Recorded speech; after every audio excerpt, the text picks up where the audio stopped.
I would like you to imagine sitting in a room looking up at a tiled ceiling, and you notice that one tile is missing, just one. What would you concentrate your vision on? What would you look at the most? The answer, of course, is the missing tile.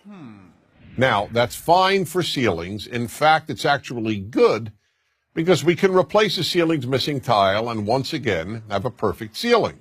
Ceilings, after all, can be perfect. But this doesn't apply to life. Most of what is missing in our lives, or what we think is missing, cannot be replaced. Unlike a ceiling, life can never be made perfect. For that reason, concentrating on the missing tiles in your life is a big problem. Let me give you the example that taught me this great lesson about what I call the missing tile syndrome.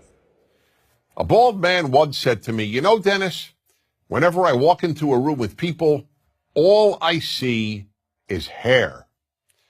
When I heard this, I immediately realized that in this regard, this man sees the world completely differently from how I do. Because I have all my hair. When I walk into a room, I don't even notice hair. It's not a missing tile for me. But for this person, hair is what he sees. This applies in some way to everyone.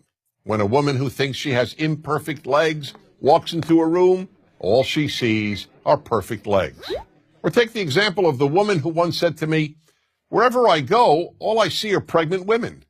Now, how could that be? The vast majority of women, even those young enough to be pregnant, are not pregnant at any given time. But that was all she saw because she wanted to get pregnant and wasn't able to. Her missing tile was not having a child. That's the way human nature is. We focus on what's missing in our lives. The missing tile syndrome is a very big obstacle to happiness, so big, in fact, that it makes happiness almost impossible. There will always be something missing in your life. When you see other people's kids, you'll think you see tiles that are missing in your own children.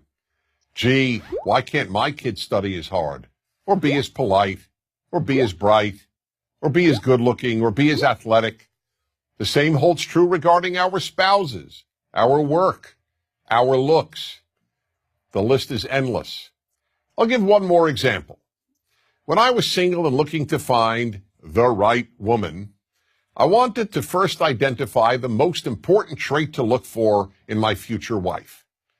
So after almost every date, I would call my best friend Joseph and announce, "Joseph, tonight I identified the most important trait in a woman."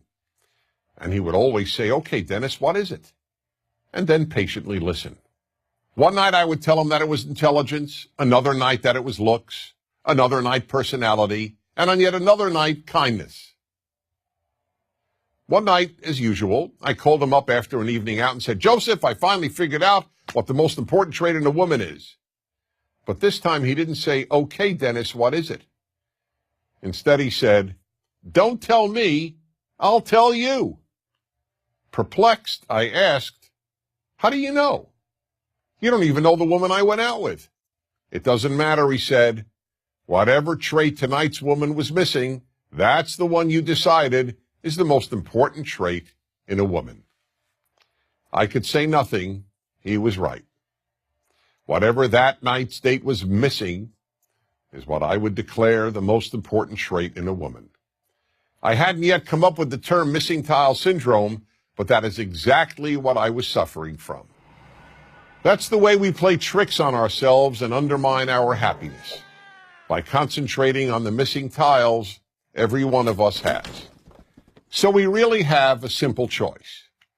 Do we focus on the rest of the ceiling, on all the tiles we do have, or do we focus on the ones we're missing? To a large extent, the answer to that question will determine how happy you will be. I'm Dennis Prager.